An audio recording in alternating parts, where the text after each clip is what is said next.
네, 안산 단원을 김남국입니다. 방금 이제 법무부 장관님께서는 시행령을 개정한 것과 헌법재판소의 권한쟁의 심판을 청구한 것이 모순되지 않는다. 그리고 시행령의 어떤 위법이나 이런 부분에 대해서는 판단한 것이 아니다라고 이야기를 했는데 그렇지가 않습니다. 청구인 측에서 사실 이제 당사자 적격이 있냐라고 판단을 할 때 뭐 검사의 영장 신청권을 근거로 해서 검사의 수사권, 뭐 소추권 이런 것들이 헌법상 권한이라고 주장을 했지만 사실상 이 다수 의견은 이게 억지다, 경광부회다라고 이야기를 하면서 강제 수사 남용 가능성을 통제하려는 취지에서 헌법에 도입된 것이다. 그리고 검사의 수사권을 무소불위식으로 확대하는 근거가 아니다라고 하면서 헌법상 근거가 없다라고 판단을 한 겁니다. 그리고 검찰과 법무부 장관이 청구를 했던 청구 이유 자체가 이 개정된 법률에 의해서 본인들의 수사권이 침해된다라고 하면서 청구를 했기 때문에 모순된다, 양립할 수 없다라고 이야기를 하는 겁니다. 그리고 명백하게 저희가 이 개정된 법률안 박홍근 원내대표, 박병석 국회의장, 공성동 원내대표가 합의문을 작성할 때 1항에 이렇게 돼 있는 겁니다. 검찰의 직접 수사권과 기소권을 분리하는 방향으로 한다. 검찰의 직접 수사권은 한시적이며 직접 수사 경우에도 수사기소 분리 검사는 분리한다. 라고 하면서 이 개정안의 입법 취지를 명백히 한 겁니다. 심지어 그리고 이것을 양당의 의총을 열어서 추인까지 했는데 번복하고 또 다시 문구까지 하나하나 만들어가지고 이 검찰의 수사권을 축소하는 방향으로 간 건데 그것을 억지 써서 소위 말해서 꼼수를 부려서 시행령으로 검찰의 수사권을 밥그릇을 지킨 겁니다. 그래서 이번 헌재의 판결은 검찰 독재, 검찰 왕국으로 전락하고 있는 윤석열 정권에 대한 사법부의 경고라고 저는 받아들여야 된다고 생각을 합니다. 윤석열 대통령 상권분리 원칙과 국회의 입법권 그리고 사법부의 이런 판결을 존중해서 당장의 시행령 통치 이런 것들 다시 철회하고 법무부 장관이든 윤석열 대통령이든 국민에게 진심으로 전 사과를 해야 된다고 봅니다. 자, 그리고 정순신 국가본부장 낙마와 관련해서 국민적 비판 여론 높은 거 아시죠, 법무부 장관님?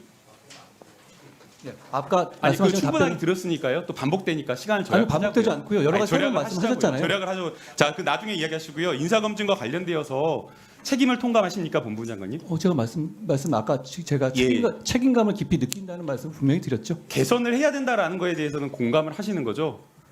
개선 방법을 찾아야 된다고 생각합니다. 그렇지만 한계가 분명히 있다는 여섯 점도. 번째 낙마입니다. 여섯 번째 낙마. 그러면 자, 여섯 번째 낙마. 그러면 적어도 법무부가 이렇게 인사 참패와 인사 실패를 겪고도 계속해서 인사 검증 절차 업무를 비밀주의, 비공개하면서 불투명하게 운영할 것이 아니라 최소한 국회에서 요구하는 정보는 제공을 하면서 함께 인사검증 업무에 대한 문제점을 같이 고민하고 짚어보는 게 좋지 인사검증 저희 정부에 처음 시작한 게 아니잖아요. 아니요. 그동안에 있어 어떤 사과라든가 책임 표명 한 번도 없었어요. 장관님. 지금 굉장히 자, 장관님. 예. 책임을 표명을 다 하지 않습니까? 근데 지금 저희가 이야기를 하는 누가 것은 책임을 표명했어요? 아니, 전 정부든 다 안 했어요. 유감 표명을 하고 책임을 표명을 하지 않습니까? 그런 적이 없는데. 지금 그거는 나중에 알아보시고요. 장관님, 이 인사검증 업무와 관련되어서 잘 됐는지 그리고 책임을 물어보려면 어느 단계에서 문제가 있는지를 확인해야 되는데 정보 관련된 업무 편람 공개 안 하죠. 검증 대상 공개 안 하죠. 검증 과정, 결과 누구를 대상으로 하는지 얼마나 소요인지 일체 정보를 공개하지 않고 있기 때문에 뭐가 문제인지를 우리가 국민들이 알 수가 없다라는 겁니다. 그래서 국민들은 결국에는 인사 추천 단계부터 그리고 인사검증 법무부에서 하는 인사검증단 업무 그리고 대통령실에 하는 인사검부 2차 업무 이런 것들이 전부 다 검사들이 포진해 있고 결국에는 대통령이 시키고 싶은 그런 어떤 밥그릇 챙겨주고 싶은 그런 검사들에게 자리 만들어주라 보다 보니까 인사검증 업무를 소홀히 한다라는 이런 평가를 받는 겁니다. 그래서 저는 지금이라도 법무부 장관님께서 인사검증과 관련된 여러 가지 정보를 공개하고 국민의 비판을 달게 받고 책임을 물을 수 있는 부분은 물어야 된다 이렇게 보고 있습니다. 어떻게 생각하십니까? 짧게 부탁드립니다. 모든 걸 다 이렇게 검찰 왕국 이렇게 하니까 좀 말씀이 무리하게 들릴 수밖에 없는 것 같고요. 그리고 아까 말씀하신 것 중에서 이 내용에 관해서 무슨 뭐 이 시행령 부분을 판단한 것처럼 말씀하시고 의원님께서 언론에도 그렇게 말씀하셨던데 그거 아닙니다. 헌재 공보원도 자, 아니라고 하지 않습니까? 자, 장관님, 네, 의원님 제 감사합니다. 답변이니까. 네, 감사하고요. 아니, 네, 뒷부분 엄청 제가 답변 감사하고. 드리려고 해요. 아니 아까 제가 답변 우리 드리게. 권칠수 의원님도 얼마나 답답해졌습니까? 아니요. 지금 말이 많다고 하셔가지고 말 좀 아니, 짧게 지금- 해주시고요. 아니, 자, 인사검증에 다음 대한- 주제로 넘어가겠습니다. 아니, 요 답을 안 듣고 위원장님한테 답을 구해가지고 하시고요. 충분히 할 수 있잖아요. 위원장님이랑 두 분 하시니까. 자, 경기도도청, 경기도도지사, 경기도도청의 검찰 수사관을 비롯한 검사들이 상주에서 압수수색을 했다고 이렇게 평가를 했습니다. 원래 갖고 와서 해야 되는데 경기도청의 요청에 따라서 편의를 자, 봐준 것이라고 알고 있습니다. 며칠이나 압수수색 기간이 며칠인지 아세요? 그건 포렌식 때문에요. 그거는 그쪽의 협조 정도에 따라 따른 거기 때문에 그걸 가지고 검찰 수사를 뭐라고 할 수는 압수수색 없어요. 기간이 예. 무려 23일, 22일, 그거 2월 22일부터 3월 15일까지 아예 4층에 상주해가지고 PC 뭐 92대 그리고 11개 캐비넷 열고 63,824건의 문서를 가져갔답니다. 그 순서를 그 숫자를 어디서 자, 봤는지 모르겠는데요. 아니, 지금 과거에 그 다른 사람과 장관님 비교해 보실까요? 이거를 압수수색이 적다라고 변명할 게 아니라 아니, 변명 이렇게 아니에요. 했을 때의 도정이라든가 이런 것들이 얼마나 마비되고 그리고 얼마나 지장을 초래할지 그 압수수색과 관련된 이런 어떤 강제 수사에서 발생할 수 있는 여러 가지 불평과 인권 침해 이런 것들을 법무부 장관이 통제하고 이야기를 해야 된다는 겁니다. 자, 제가 잠깐만 네, 마무리 답변하십시오. 말씀드리겠습니다. 아까 말씀드린 것처럼 청구인 적격을 판단한 것이기 때문에 거기에 대해서 내용의 시행령을 판단한 건 전혀 아니라는 점 다시 한번 말씀드리고요. 헌재 공보관도 아니라고 하지 않습니까? 그리고 인사 검증 관련해 가지고는 저는 이런 부분이 있습니다. 여기에 대해서 제가 깊이 책임감을 느끼고 개선점을 찾아야 된다는 점에 공감하고요.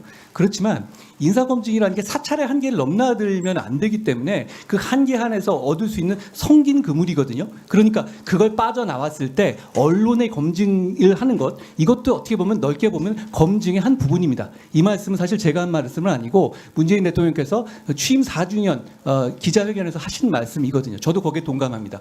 그런데 이 과정에서 이걸 어느 정도 강도를 아주 무턱덕 높이면 이건 사찰이라든가 어떤 정치적 정보 수집의 문제가 되거든요. 그러니까 그 부분을 자제하는 점도 있으니까 그 부분에 감안해서 이 제한자를 만들 점이라고 말씀드리고 그리고 저한테 절차 말씀하셨는데 혹시 저한테 이 기회를 주시면 제가 인사검증이 어떤 방식으로 했는지 세세히 한번 말씀드려볼까요? 지금 괜찮으시면 답변하십시오. 예.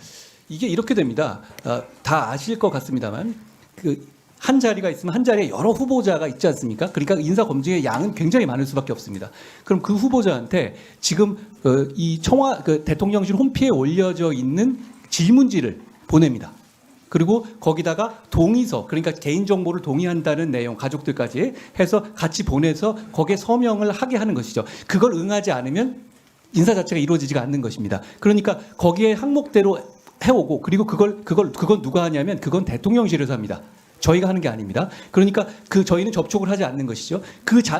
그리고 대통령실에서 받은 그 인사 검증의 그 설문지 그리고 동의서를 저희 인사 검증단에 그거를 검증해 보라, 그걸 확인해 보라는 취지로 넘기면 저희는 그거에 한해서 이 사람들이 어디에 임명되는지 저희는 모릅니다. 그 상태에 넘어오는 것이고 여기서 본인의 동의 그리고 이게 그 법적으로 확인할 수 있는 공적 장부의 한도에 대해서만 이 항목들이 맞는지만 확인하는 겁니다. 그런데 그 중에서는 이거는 전적으로 본인이 거기에 대해 정직하게 말한다는 거 전제로 확인이 되는 것이거든요. 왜냐하면 거기 아니라고 하면 그걸 더 들어갈 방법은 없습니다. 수사권이 없기 때문에 그 정보를 해서 저희는 그거를 그 대통령실 넘기는 겁니다.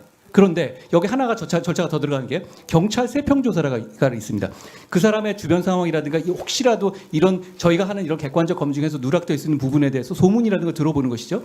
그런 세평조사를 하는데 이 세평조사는 저희한테 넘어오는 게 아니고 이것도 대통령실로 가는 겁니다. 저희 업무는 끝난 상태고요. 그러니까 이 단계에서 그리고 이 자료들을 모아서 대통령실에서 2차적으로 검증을 해서 최종적으로 판단을 하는 구조입니다.